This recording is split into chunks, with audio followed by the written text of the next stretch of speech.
Pregnant Indira को छोड़ किसी और के इश्क में थे फिरोज। लौह महिला इंदिरा गांधी ने फिरोज गांधी को टूटकर चाहा था, लेकिन जब उन्हें लगने लगा कि वो उनसे बेवफाई कर रहे हैं तो दूरियां बढ़ती चली गईं। इंदिरा एक प्यार करने वाला पति और सुखी परिवार चाहती थीं। यही उन्हें नहीं मिला। अगर फिरोज उनसे बेवफाई नहीं करते तो इंदिरा न अपने पिता नेहरू पर आश्रित होती और न ही राजनीति की ओर मुड़ती। तब शायद भारतीय राजनीति में उनके कदमों के निशान ऐसे नहीं होते जो हमें नजर आते हैं। संभव है कि तब वह भारत की प्रधानमंत्री भी नहीं बनती। वैसे इंदिरा का पहला प्यार फिरोज नहीं बल्कि शांति निकेतन के उनके एक विदेशी शिक्षक थे। इंदिरा का बचपन इलाहाबाद में बीता था। पिता जवाहरलाल नेहरू उनमें अपना बेटा देखते थे। वह उनकी हर मांग पूरी करते थे। एक ही बार उन्होंने अपनी बेटी की इच्छा का विरोध किया था, बल्कि कहना चाहिए खासे नाराज भी हुए थे। लेकिन इसके बाद भी बेटी अड़ी रही और उसने वही किया जो वह करना चाहती थी। हालांकि पिता से विरोध के बावजूद शादी करने के बाद इंदिरा को महसूस होने लगा कि उन्होंने जीवन में एक बड़ी गलती की है। निधन से महज 1 महीने पहले मां कमला नेहरू को महसूस हो चुका था कि उनकी प्रिय बेटी इंदु गलती कर रही है। इससे उसका जीवन दुखमय हो जाएगा। सादगी भरी जिंदगी बिताना चाहती थीं। इंदिरा गांधी की जीवनी लेखिका पुपुल जयकर के अनुसार इंदिरा जब फिरोज के प्रेम में पड़ी तो वह राजनीति की चकाचौंध से दूर होकर शादी करना और सादगी भरी जिंदगी बिताना चाहती थी, जिसमें वह और उनका परिवार हो। लेकिन शादी के बाद जब दूरियां बने लगी तो इंदिरा ने राजनीति में शिरकत करनी शुरू कर दी। इसने फिरोज के साथ उनके मतभेदों को और बढ़ा दिया। इंदिरा अगर एक और पति की बेवफाई से निराश थी तो उनके पिता नेहरू भी फिरोज को कतई पसंद नहीं करते थे, जिससे ये स्थितियां बनती गईं कि दोनों का विवाहित जीवन करीब करीब खत्म हो गया। अपने निधन से कुछ महीने पहले फिरोज से तलाक लेकर दूसरी शादी करने का फैसला कर चुके थे।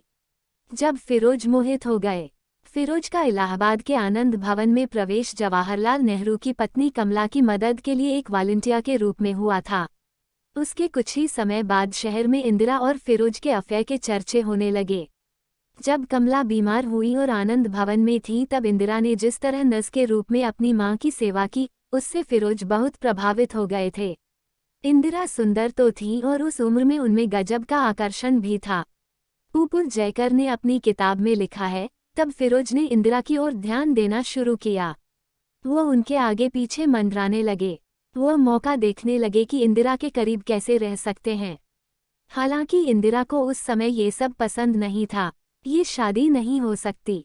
जवाहरलाल नेहरू के विशेष सचिव एमओ मथाई अपनी किताब रिमिनिसेंसेज ऑफ द नेहरू एज में लिखते हैं, इंदिरा ने उन्हें बताया कि जब वह 16 साल की होने वाली थी, उससे पहले ही एक दिन फिरोज ने उनके सामने प्रेम निवेदन किया और शादी का प्रस्ताव रख दिया।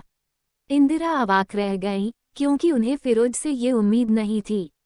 वह नाराज ही नहीं हो गई बल्कि उनके इस प्रस्ताव को सिरे से खारिज कर दिया। मां से शिकायत अलग कर दी। कमला भी ये जानकर नाराज हुई। उन्होंने 2 टूक फरमान सुनाया, ये शादी नहीं हो सकती। इसके बाद भी फिरोज का आनंद भवन आना जाना लगा रहा। लंदन में जीता इंदिरा का दिल। इंदिरा को पाई के लिए लंदन भेज दिया गया। वह वहां अकेली थी। दूसरे विश्व युद्ध से पहले लंदन में अलग तरह का माहौल था। फिरोज भी कुछ समय बाद लंदन रवाना हो गए। वहां उन्होंने भी लंदन स्कूल ऑफ इकोनॉमिक्स में दाखिला ले लिया। मकसद उनका केवल इतना था कि वहां वो इंदिरा के नज़दीक आ पाएंगे। इसमें उन्हें सफलता भी मिली। आखिरकार उन्होंने लंदन में इंदिरा का दिल जीत लिया। फिरोज के मित्र और जाने माने पत्रकार निखिल चक्रवर्ती ने अपनी किताब में लिखा कि फिरोज महिलाओं के प्रति आकर्षित हो जाते थे। लंदन में बेशक इंदिरा से नज़दीकियां बढ़ा रहे थे, लेकिन वहां भी उनके अफेयर कई महिलाओं से हो चुके थे। इंदिरा को इसकी भनक तक नहीं थी। फिरोज से गुप्त विवाह। कैथरीन फ्रेंक ने अपनी किताब Indira the life of Indira Nehru Gandhi में लिखती हैं, इंदिरा और फिरोज ने गुप्त विवाह कर लिया था। सार्वजनिक विवाह होने से पहले ही दोनों ने पति और पत्नी की तरह साथ रहना शुरू कर दिया था। जब इंदिरा ने पिता से कहा कि उन्हें फिरोज से प्यार है और वो उनसे शादी करना चाहती हैं तो उन्होंने साफ इनकार कर दिया था। नेहरू और उनका परिवार इस शादी के सख्त खिलाफ था। मथाई की किताब कहती है कि पद्मजा नायडू ने नेहरू से कहा, उनकी बेटी बड़ी हो चुकी है, अगर दोनों ने शादी करनी चाहिए तो वो उसे रोक नहीं पाएंगे। लिहाजा उन्हें इसकी अनुमति दे देनी चाहिए। नेहरू ने अनिच्छा से अनुमति दे दी। इंदिरा गर्भवती थी और फिरोज का अफेयर चल रहा था। शादी के जल्द बाद ही इंदिरा और फिरोज में खटपट शुरू हो गई।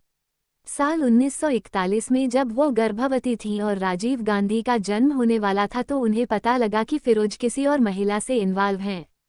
उनके कानों में फिरोज के अफेयर के एक नहीं कई किस्सों की खबरें पहुंच रही थीं। इससे वो दुखी हो गईं। पति की बेवफाई ने रिश्तों में दूरी बानी शुरू कर दी। कैथरीन फ्रेंक की किताब Indira the life of Indira Nehru Gandhi कहती है कि फिरोज बिंदास जिंदगी जीने में यकीन रखते थे, जिसमें खाने पीने और सेक्स की कोई सीमा नहीं थी। किताब के अनुसार इंदिरा से शादी के बाद भी फिरोज दूसरी महिलाओं से फ्लर्ट करते थे। महमूना सुल्तान के अलावा उनके रोमांटिक रिश्ते संसद की ग्लैमर गर्ल कही जाने वाली तारकेश्वरी सिन्हा, सांसद सुभद्रा जोशी से रहे। उनकी एक और गर्लफ्रेंड थी, जो खूबसूरत नेपाली तलाकशुदा महिला थी और ऑल इंडिया रेडियो में काम करती थी। उसके ससुराल पक्ष के लोग केरल के बड़े अभिजात्य परिवार से थे। दोस्तों, ये जानकारी आपको कैसी लगी, एक प्यारा सा कमेंट करके ज़रूर बताइएगा। वीडियो पसंद आई हो तो प्लीज़ लाइक शेयर ज़रूर करिएगा। और अगर अभी तक आपने हमारे चैनल को सब्सक्राइब नहीं किया है तो प्लीज़ दोस्तों आपसे रिक्वेस्ट है हमारे चैनल को सब्सक्राइब कर दीजिएगा। हमारा साथ देने के लिए आप सभी का डरते धन्यवाद।